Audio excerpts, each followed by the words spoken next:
सभी को नमस्कार। मैं इंद्रा सैनी आज की हिंदी की कक्षा में आप सभी का स्वागत करती हूँ।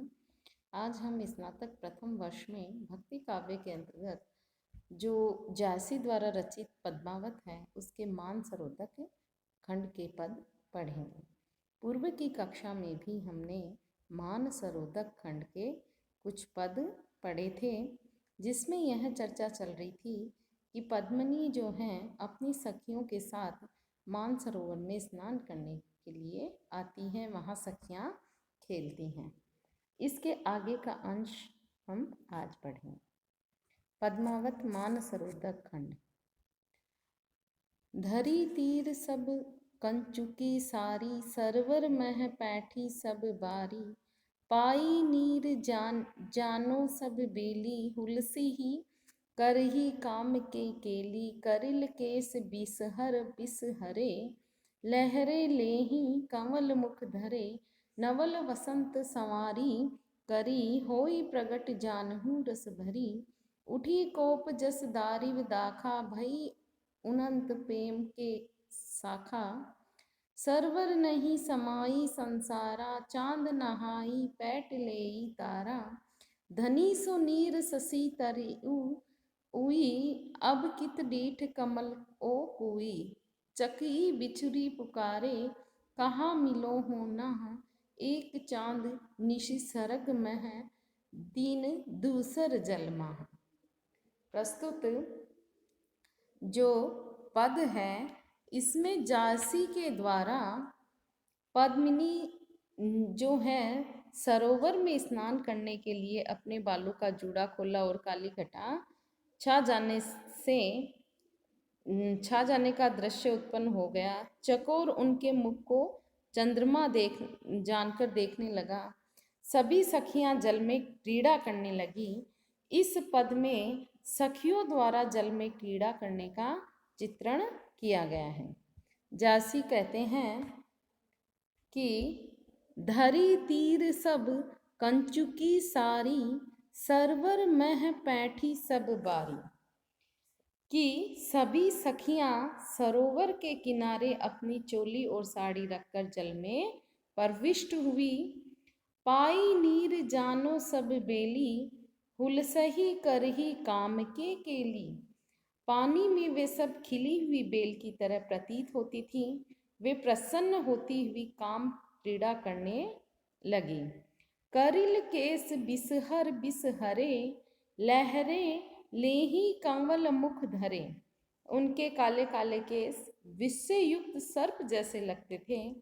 वे पानी में लहराते हुए ऐसे लग रहे थे मानो कमलों पर मुख रखकर लहरें ले रही हूँ।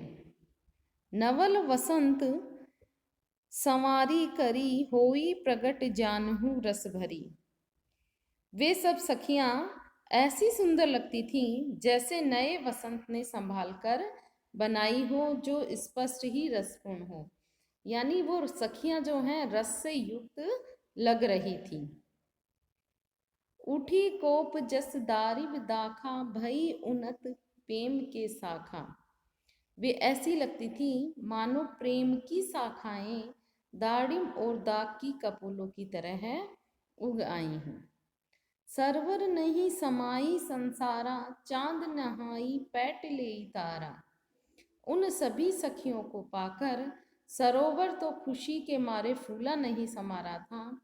सरोवर में स्नान के लिए प्रविष्ट सभी सखियां ऐसे लग रही थी मानो चंद्रमा तारों के चारों ओर तारों के साथ स्नान कर रहा हो। यानी जो चंद्रमा है वो पद्मिनी है और उसकी सखियां क्या हैं, तारे हैं। वो पद्मिनी बीच में है और सखियां उनके चारों तरफ है। तो वो दृश्य ऐसा लग रहा है कि चंद्रमा के साथ चारों ओर जो तारे हैं वो स्नान कर रहे हैं। धनी सो नीर ससी तरी उई, अब कित दीठ कमल ओ कुई।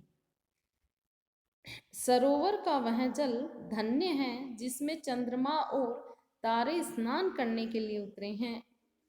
उनको उतर आने पर वहाँ कमल और कुइयाँ दिखाई देती वे दिखाई नहीं पड़ती हैं। यानी सागर में जो, इस सरोवर में जो कमल और कुइयाँ दिखाई देती थी, वे अब इनके स्नान करने से दिखाई नहीं दे रही हैं।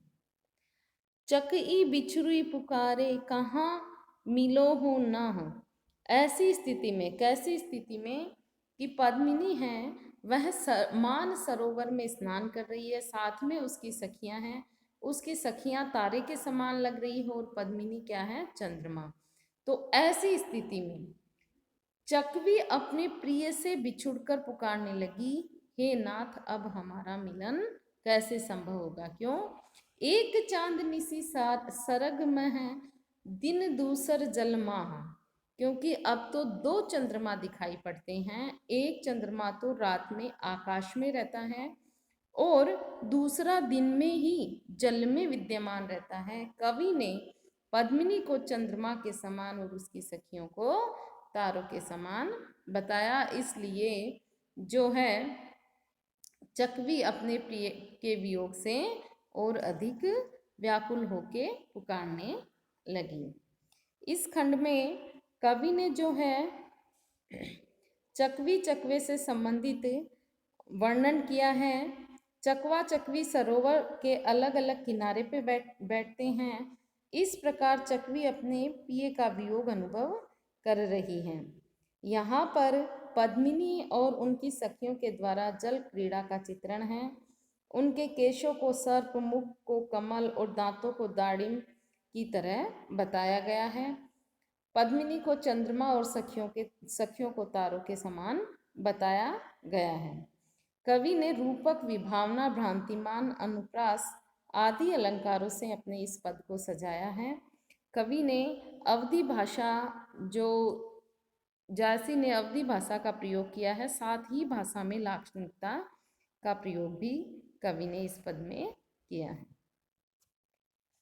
लागी केली करे मझनीरा, हंस लजाई बैठे ओहि तीरा। पद्मावती कौतुक कह राखी, तुम ससी होहु तराहिन साखी।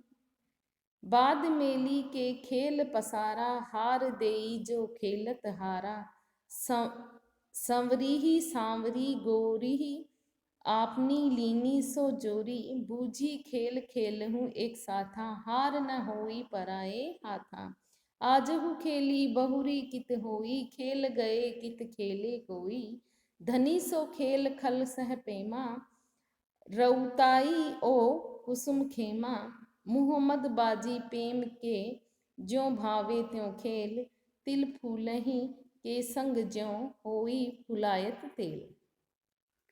इस पद में जो हैं जायसी उन सखियों की जो स्नान करते हुए जल में काम क्रीड़ा कर रही हैं, सभी सखियां जल में स्नान कर रही हैं। पद्मिनी चंद्रमा के समान और सखियां तारों के समान लगती हैं। चकवा और चकवी दोनों चंद्रमा के भ्रम के कारण जो है वियोग की स्थिति अनुभव कर रहे हैं। इसी क्रम में कवि कह रहा है कि हंसों के लज्जित होके किनारे पर आके बैठ गए।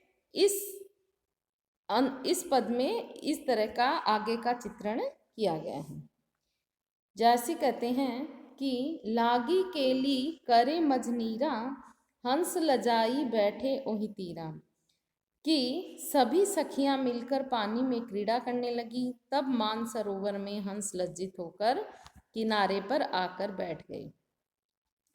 पद्मावती कौतुक कह राखी, तुम ससी होऊं तराइन साखी। सखियों ने अपने इस खेल कूद को देखने के लिए अलग बैठा दिया। सखियों ने पद्मावती से कहा कि तुम तारों के बीच चंद्रमा बन जाओ, हम तारिकाएं रूपी सखियों की जल क्रीड़ा को देखो, हमारी क्रीड़ा की साक्षी बनो। बाद मेली के खेल पसारा, हार देई जो खेलत हारा। इस प्रकार सखियों ने उस खेल की शर्त यह तय की कि जो खेलने में हार जाए वह अपना हार देगा। सांवरी गोरी ही, आपनी लीन है सो जोरी। सांवली सांवली एक तरफ और गौर वर्ण की एक तरफ हो गई। और उन्होंने अपनी अलग अलग जोड़ी बना ली। बूझी खेल खेलहु एक साथा, हार न होई पराए हाथा। यह तय हुआ कि सब सोच समझ कर खेलें, ताकि पराए हाथों में हमें हार न माननी पड़े। आजहु खेल बहुरी कित होई, खेल गए कित खेले कोई। खेलने के लिए आज तो अवसर प्राप्त है, फिर तो सभी न जाने कहाँ होंगी, सभी हम बिछुड़ जाएंगी। इस खेल के समाप्त हो जाने पर फिर कोई कैसे खेल पाएंगी, यानी हम अलग अलग चली जाएंगी, या विवाह हो जाएगा, हमारे ससुराल चली जाएंगी, तो इस तरह के अवसर फिर नहीं होंगे। धनी सो खेल खल सह पेमा, रउताई ओ कुसुम खेमा। खेल वही अच्छा है जिसे प्रेम पूर्वक खेला जाए और जिसमें बड़ा बड़ा रहे और छोटों की कुशल क्षेम बनी रहे। खेल में कोई परतंत्रता का भाव नहीं हो, यानी खेल में सबको स्वतंत्रता का भाव हो, लेकिन मर्यादा का उल्लंघन नहीं हो, बड़ों का सम्मान हो और छोटों की कुशल क्षेम देखी जाए, इस भावना से खेल खेला जाए। मोहम्मद बाजी प्रेम के ज्यों भावे त्यों खेल, तिल फूले ही के संग ज्यों होई फुलायत तेल। मलिक मोहम्मद जैसी कहते हैं कि प्रेम की बाजी को जितना भावे, जितना जिस तरह से अच्छा लगे उसी तरह से खेलना चाहिए। तिल फूले ही के संग ज्यों होई फुलाए तेल। क्यों? तिल के फूल के साथ में जैसे फुलेल को रखने से इत्र बनता है, उसी प्रकार खेल में प्रेम का महत्व रहना चाहिए। यानी कवि ने यहाँ प्रेम के महत्व को उजागर किया है। जायसी हैं वह सूफी काव्य के प्रवर्तक हैं और सूफी काव्य में प्रेम का महत्व बहुत बड़ा है। प्रेम का महत्व इस काव्य में माना जाता है। तो सूफी काव्य की इस विशेषता का जायसी ने यहाँ चित्रण किया है कि प्रेम, यहाँ प्रेम किस तरह का प्रेम, ये लौकिक घटना के माध्यम से अलौकिक चित्रण चल रहा है। अलौकिक प्रेम यानी ईश्वर के प्रति प्रेम। सूफी साधना में प्रेम को ही ईश्वर को प्राप्त करने का साधन माना गया है।